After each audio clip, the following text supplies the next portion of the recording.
Welcome to InfoStream, your daily current. Unsure what to listen to? Turn to us for today's headlines. Stay informed. Trump visit highlights UK division. Kirk's killing sparks political debate. Kimmel show paused over offensive remarks. Fed announces further rate cuts and US investment in UK uncertain. Israel's offensive escalates in Gaza. A Gaza displacement and violence increase. Israel challenges film order on deportations to France. Bank of England maintains interest rates. UK to negotiate EU defense and loan access. Authorities arrest suspects on spying charter products. Erupt over Gnakadé arrest. The claims election manipulation. And Australia sets higher emission charters and tourists are more interested in Trump's UK state visit, a complex mix of pageantry and protest. Donald Trump's recent state visit to the United Kingdom unfolded amidst a carefully orchestrated display of royal hospitality and a significant wave of public opposition. The visit, marked by lavish red carpet treatment and formal meetings, was simultaneously met with large-scale protests highlighting diverse concerns, ranging from international conflicts to political ideologies. The visit began with a formal reception at Windsor Castle, where Trump engaged in diplomatic meetings with UK Prime Minister Keir Starmer. Concurrent with these official engagements, thousands of protesters gathered in London, voicing their disapproval of Trump's policies and rhetoric. These demonstrations encompassed a broad spectrum of grievances, including opposition to the ongoing war in Gaza, calls for Palestinian rights, and criticisms of Trump's alleged connections to figures like Jeffrey Epstein and Israeli Prime Minister Benjamin Netanyahu. Throughout the visit, a significant counter-protest was present, though heavily managed by police. Demonstrations focused on accusations of racism and fascism leveled against Trump. The protests underscored a deep division within British society regarding Trump's political stances and their implications for global affairs. Alongside the protests, the visit featured a technology investment deal worth the $31 billion, brokered by Microsoft and other U.S. tech firms. This agreement aimed to foster collaboration in areas such as artificial intelligence, quantum computing, and nuclear power. The deal was intended to stimulate economic growth and technological innovation within the UK. As Trump prepared for a meeting with Starmer at Chequers, a country residence, the focus remained on the complex interplay between diplomatic engagement and sustained public dissent. The events of the visit underscored the challenges of navigating international relations in an era of heightened political polarization. The UK's approach to welcoming a controversial figure like Trump highlighted the delicate balance between tradition, diplomacy, and the expression of public opinion. Republican and Democratic reactions to Charlie Kirk's assassination. Following the assassination of Charlie Kirk, a complex and politically charged response unfolded, revealing deep divisions within the United States. Republican and Democratic figures reacted with markedly different interpretations, fueled by speculation surrounding the shooter's motives and potential affiliations. Republicans, led by Donald Trump, immediately characterized the event as evidence of a radical left-wing terror movement, alleging a clandestine network funded by taxpayer dollars. Trump and his advisors portrayed Kirk's death as symptomatic of a broader, shadowy conspiracy, echoing accusations of a coordinated effort to destabilize the country. This narrative emphasized the perceived threat posed by left-wing extremism, drawing parallels to historical instances of fascism and advocating for increased scrutiny of left-leaning groups. Conversely, Democratic responses focused on condemning violence, while emphasizing the need for addressing underlying societal issues. While expressing condolences for Kirk and his family, Democrats refrained from directly implicating any specific groups, instead emphasizing the importance of promoting tolerance and understanding. They highlighted the shooter's individual actions as an isolated incident, urging against generalizations or broad accusations. The investigation into Tyler Robinson, the suspect, revealed a complex picture.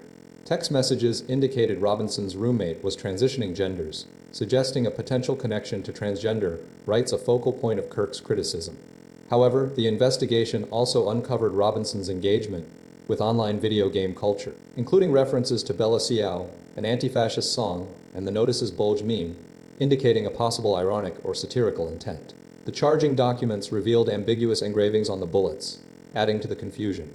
While some interpretations suggested anti-fascist sentiments, others pointed to Robinson's immersion in online culture. The investigation did not uncover evidence of a broader left-wing conspiracy, further complicating the narrative. Ultimately, the case underscored the challenges of interpreting individual actions within a polarized political climate, highlighting the differing perceptions and anxieties that fuel the ongoing divisions within American society.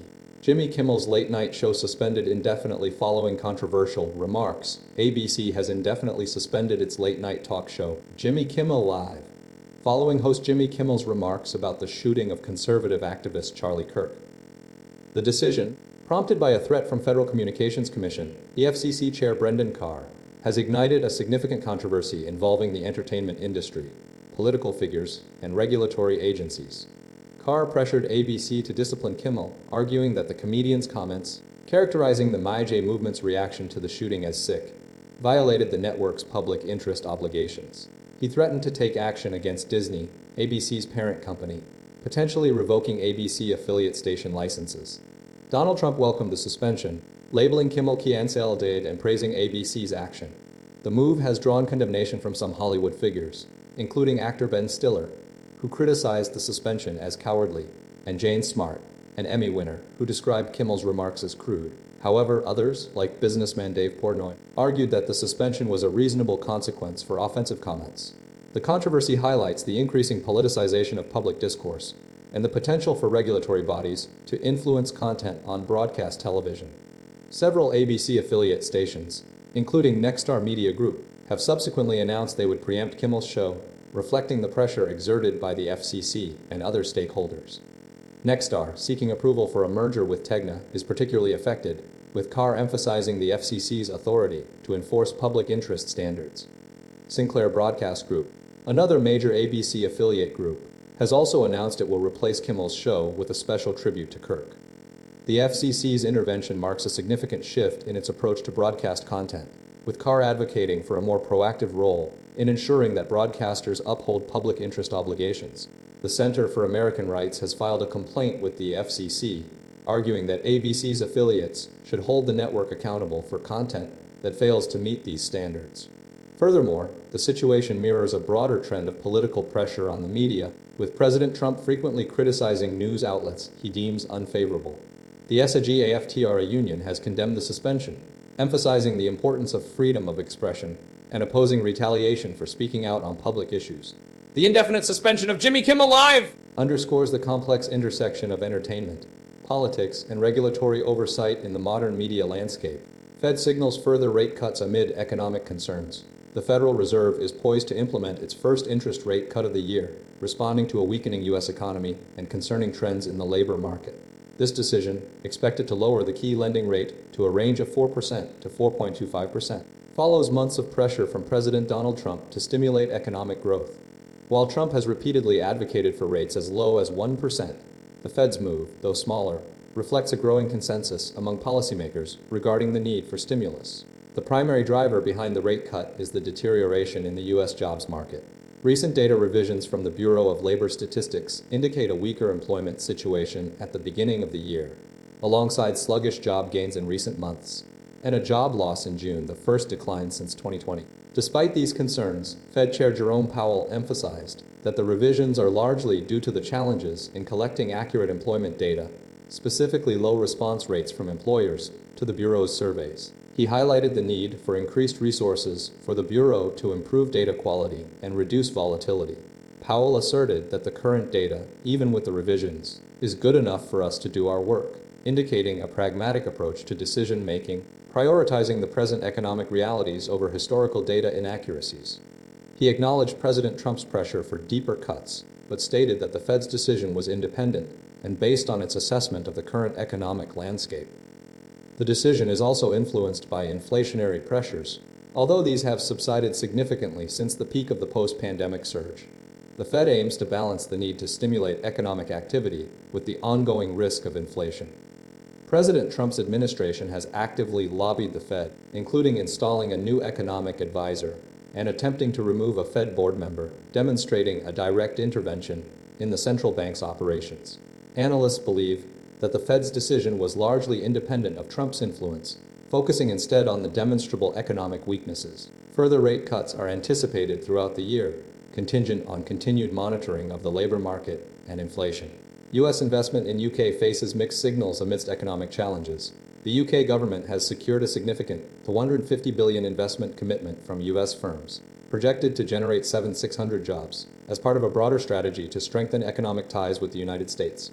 This investment, spearheaded by firms like Blackstone $90 billion over a decade, and including commitments from Microsoft to $22 billion over 4 years, and Google $5 billion over 2 years, aims to foster collaboration in key sectors such as artificial intelligence, quantum computing, and nuclear power.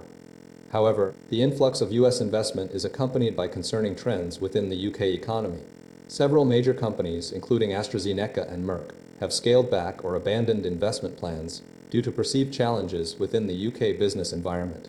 AstraZeneca paused a $200 million investment at a Cambridge research site and shifted investment to the US, while Merck withdrew a $1 billion investment citing concerns about undervalued innovative medicines. AstraZeneca's decision highlights broader anxieties regarding rising operating costs, including increased national insurance and minimum wage requirements. The Office for National Statistics reports a decline in UK payrolls and vacancies, indicating a slowdown in domestic investment. Despite the substantial U.S. investment, the overall economic picture remains complex. Furthermore, investment is flowing in the opposite direction, with UK firms investing nearly $22 billion in R&D and manufacturing in the U.S. over a 5-year period, primarily through GSK. The Tech Prosperity deal represents a strategic effort, yet it is navigating a landscape of domestic economic headwinds and shifting corporate priorities, presenting significant challenges for the UK's economic future. The situation underscores the delicate balance between attracting foreign investment and supporting domestic business growth within the UK economy. Israeli offensive intensifies in Gaza as displacement and violence. Recent developments in Gaza reveal a significant escalation of the conflict, marked by Israeli ground operations and a corresponding surge in civilian displacement. Israeli forces initiated a ground offensive targeting the Sheikh Radwan district of Gaza City, following heavy airstrikes that had previously damaged the area. This operation, aimed at securing areas considered Hamas's last stronghold and freeing hostages, has triggered widespread panic and a mass exodus of residents. Israeli tanks, bulldozers, and armored personnel carriers pushed into Sheikh Radwan, a densely populated residential area, causing significant destruction and forcing thousands to flee south. The incursion, which included the use of remotely controlled vehicles loaded with explosives, further intensified the violence and created a climate of fear. Simultaneously, Israeli forces conducted over 150 strikes across Gaza City in 2 days, supporting their ground troops. Sheikh Radwan, home to tens of thousands before the war, is strategically vital, intersecting key arteries like Al-Jala Street, and its capture could facilitate further advances. The offensive has prompted a massive wave of displacement, with approximately 650,000 residents estimated to remain in Gaza City, overwhelming the anticipated humanitarian zone. Residents reported harrowing experiences, including continuous shelling, drone attacks, and the destruction of essential infrastructure, such as solar panels, generators, and water tanks. The humanitarian situation is dire, with aid groups warning of unconscionable conditions and highlighting the inadequacy of the designated relocation zone. Efforts to evacuate residents to the south via Salahidin Road were hampered by long delays and soaring transport costs. Despite repeated evacuation orders, many residents found no available space and were forced to return to the north.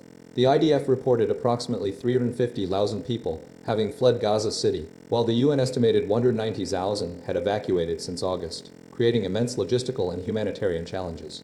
The Israel Defense Forces continue their operations, utilizing advanced weaponry and strategic targeting, while facing mounting international condemnation for the escalating violence and its impact on civilian populations. Israeli plans for Gaza, a real estate bonanza, sparks international condemnation. Recent developments reveal Israel's finance minister, Bezalel Smotrich, is advocating for a strategy to exploit Gaza's devastation following the ongoing conflict. He envisions the territory as a real estate bonanza, initiating discussions with the United States regarding a post-war division of land.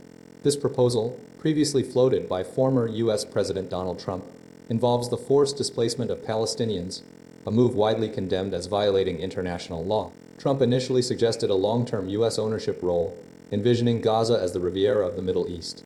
The plan, revived by the Washington Post, proposes a decade-long U.S. trusteeship, transforming Gaza into a tourism resort and high-tech manufacturing hub. Smotrich argues that given the financial cost of the war, the territory's development should yield significant profits. Smotrich, leader of Israel's religious Zionist party, has a history of ultranationalist policies and has been sanctioned for inciting violence against Palestinians.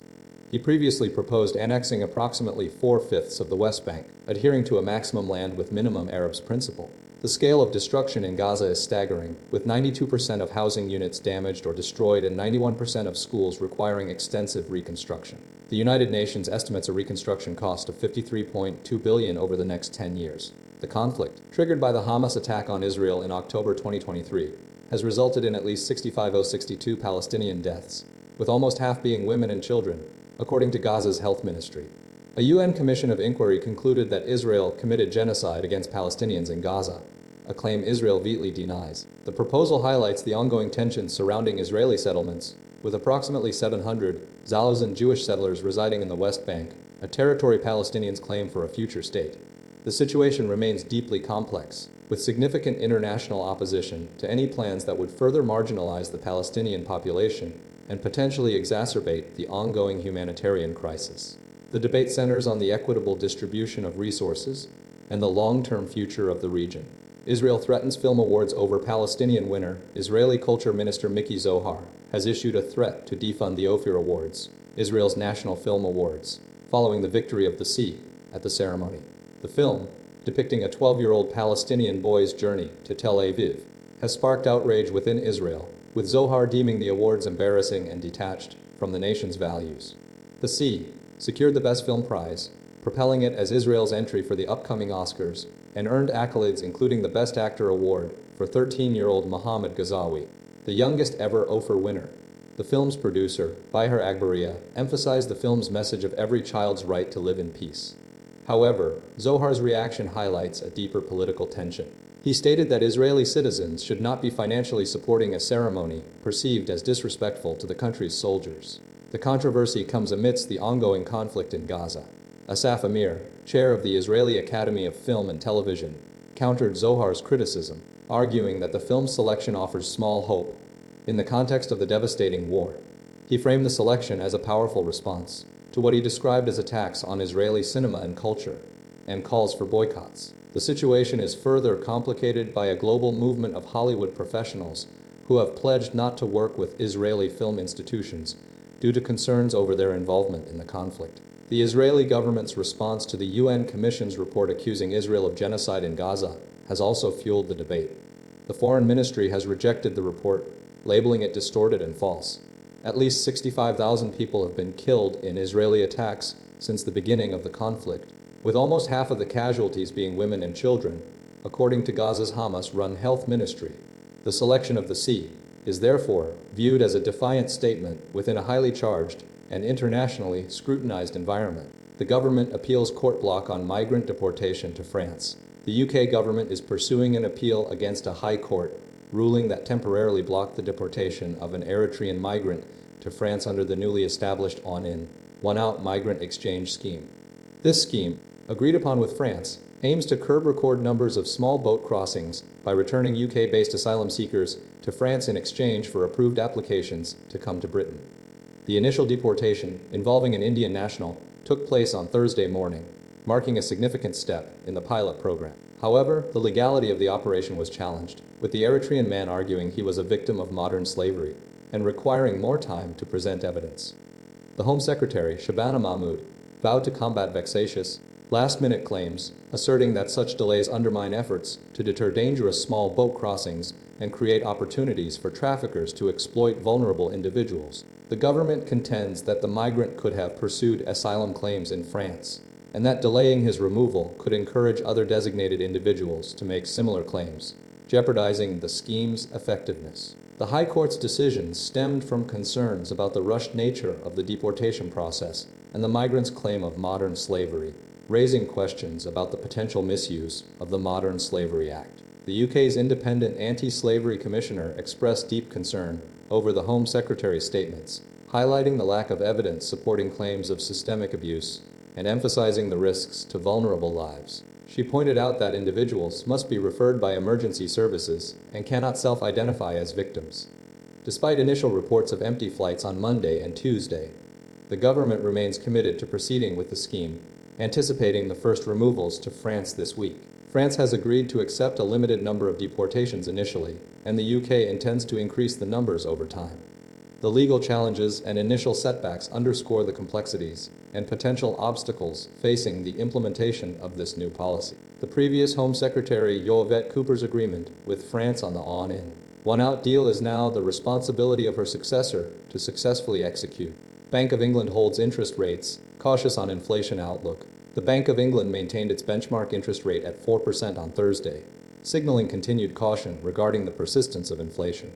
Despite 5 previous rate cuts since August 2022, inflation remains stubbornly high, approaching twice the bank's 2% target, primarily driven by escalating food costs. Governor Andrew Bailey emphasized that the economy is not out of the woods yet, highlighting the need for gradual and carefully considered future interest rate adjustments. 2 members of the Monetary Policy Committee, MPC, advocated for a reduction to 3.75%, reflecting ongoing concerns about inflationary pressures.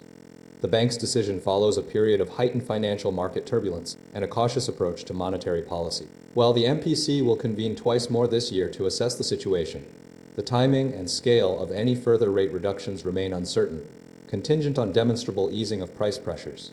The bank's actions coincide with Chancellor Rachel Reeves' preparations for the upcoming November 26 budget, with a higher cost of servicing the nation's substantial debt, potentially limiting fiscal flexibility. The bank is adjusting its strategy regarding government bonds, previously accumulated during economic crisis, to reduce the volume of debt it holds. The pace of this reduction will shift from $100 billion annually to $70 billion, commencing in October. This adjustment aims to mitigate potential disruptions in the gilt market. Business sentiment remains subdued, with many firms citing the forthcoming budget as a source of uncertainty. The bank acknowledges the need to balance its quantitative tightening strategy with the broader economic outlook. The overall message is one of vigilance and a commitment to a measured response to inflation, acknowledging the complex interplay of economic factors currently shaping the UK's financial landscape. UK set to negotiate access to EU defence loans scheme. The United Kingdom is poised to commence discussions with the European Commission regarding British companies' participation in the Security Action for Europe (SAFE) scheme, a significant EU-wide initiative designed to bolster defense spending following Russia's invasion of Ukraine. The Commission plans to allocate up to $150 billion in loans to member states, facilitating the acquisition of military equipment such as ammunition, artillery, missile defense systems, and drones. Initially, the UK is ineligible to directly apply for these loans, but a defense pact established in May has opened the door for British firms to contribute to projects funded by the scheme. Negotiations, expected to conclude within the coming weeks, will primarily focus on establishing the limits of British companies' contributions, currently capped at 35% of a finished defense product's value. The EU is demanding an entry fee for UK participation, alongside discussions regarding the extent of British involvement. France is reportedly advocating for restrictions on non-EU companies benefiting from the scheme. Defense Secretary John Healey has affirmed the UK's willingness to contribute its fair share, financially, emphasizing the need for UK influence over project selection and protection of intellectual property rights. Minister Nick Thomas-Symonds aims for a deal allowing British companies to participate in the initial bidding round, with applications due by the end of November. Currently, 19 of the 27 EU countries have applied for the loans, with Poland receiving the largest allocation at $43.7 billion, followed by Romania $16.6 billion, and Hungary and France at $16.2 billion each. The UK government welcomes the negotiations, believing it's in both nations' interest to combine their strengths to enhance European security and prosperity. The talks represent a key element in the EU's strategy to modernize its defense capabilities and address the security challenges posed by the ongoing conflict in Ukraine. The overall goal is to foster greater collaboration and leverage the expertise of member states to strengthen the collective defense posture of Europe. UK authorities arrest 3 on spying suspicion. The Metropolitan Police have announced the arrest of 3 individuals on suspicion of espionage activities in support of Russia.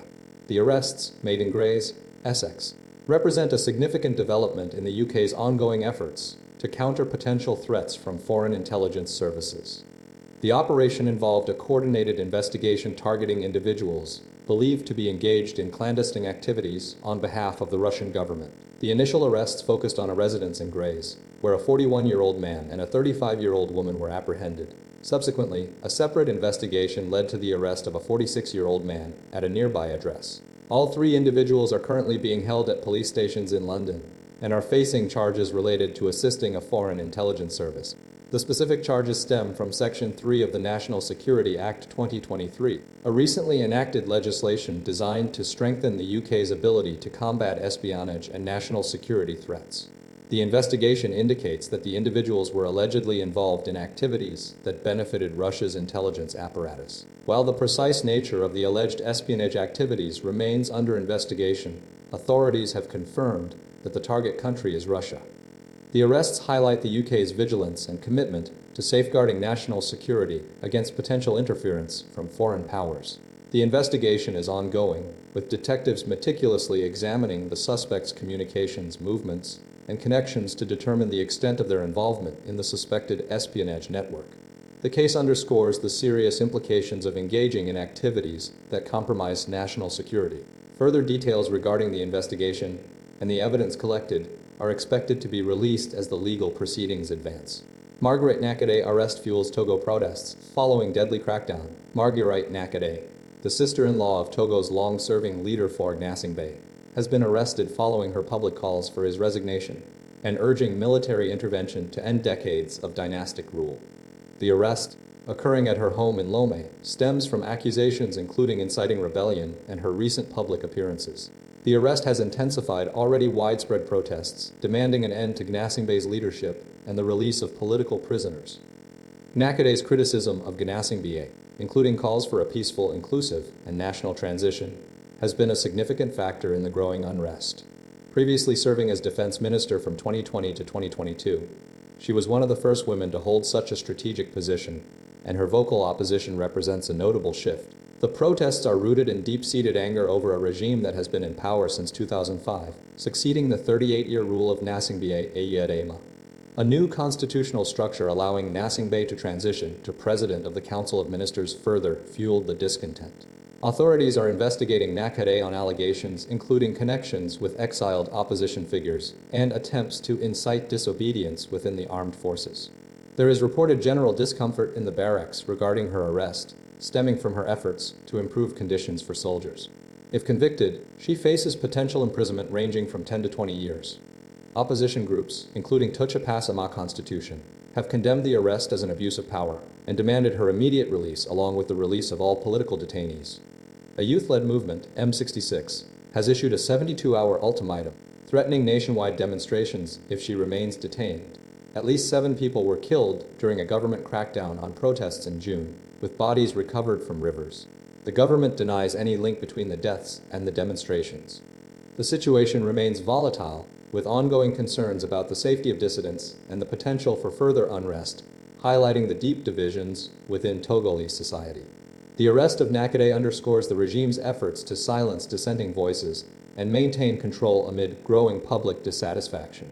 Gandhi accuses Election Commission of protecting voter manipulation. Indian opposition leader Rahul Gandhi has intensified his criticism of the Election Commission of India's ECI, alleging the body is shielding the Bharatiya Janata Party, a BJP, by failing to address widespread voter manipulation.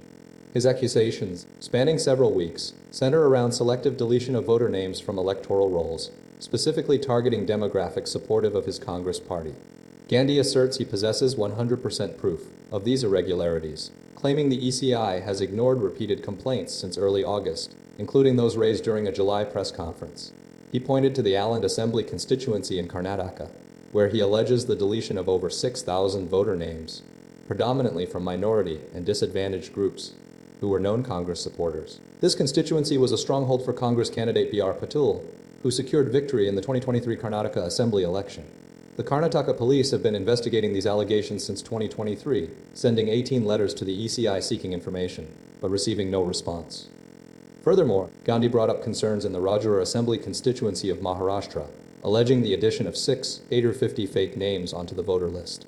The ECI has not directly addressed this specific claim in its official response. The ECI has repeatedly dismissed Gandhi's claims as incorrect and baseless, asserting that individuals cannot delete voter names online, and that the commission itself filed a police complaint regarding the Aland incident. Several former chief election commissioners have voiced support for Gandhi's concerns, emphasizing the ECI's responsibility to ensure the credibility of India's election process, given its status as the world's most populous democracy. the ongoing dispute highlights deep mistrust within the opposition regarding the ECI's handling of electoral integrity, fueling accusations of bias and manipulation aimed at bolstering the BJP's electoral success.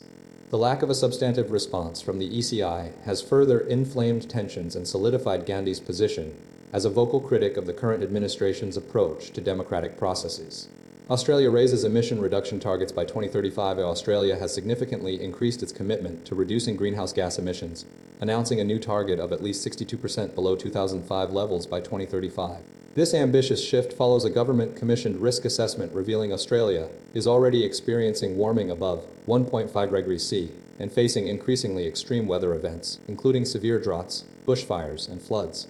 The updated target aligns with recommendations from the Climate Change Authority, aiming for a reduction between 62% and 70%. This move is part of Australia's obligation under the Paris Climate Agreement, which seeks to limit global warming to 1.5 degrees C. The announcement comes amidst ongoing debate and division within the Australian political landscape. Opposition leader Susan Ley criticized the new target as lacking both cost-effectiveness and credibility, stating the coalition remains dead against it. Despite this opposition, the Albanese government, which came to power in 2022, initially raised climate targets from the previous Conservative coalition's 26-28% range. Australia's commitment to becoming a renewable energy superpower is juxtaposed with continued approvals for fossil fuel projects, such as Woodside's Northwest Shelf, which was granted a 40-year extension. This decision has been widely condemned by climate experts and environmental advocates, with Green MP Larissa Waters labeling it a betrayal of Labour's promises. The risk assessment highlights the potential consequences of inaction, including increased heatwave-related deaths, degraded water quality, rising sea levels threatening 1.5 million people, and a projected $6 to $11 billion drop in property values. The government intends to confirm this commitment at the UN General Assembly in New York. The political divisions surrounding net zero emissions by 2050 remain a key challenge, with various parliamentarians advocating for accelerated cuts beyond the current target. The nation's future climate trajectory hinges on navigating these complex political and environmental considerations.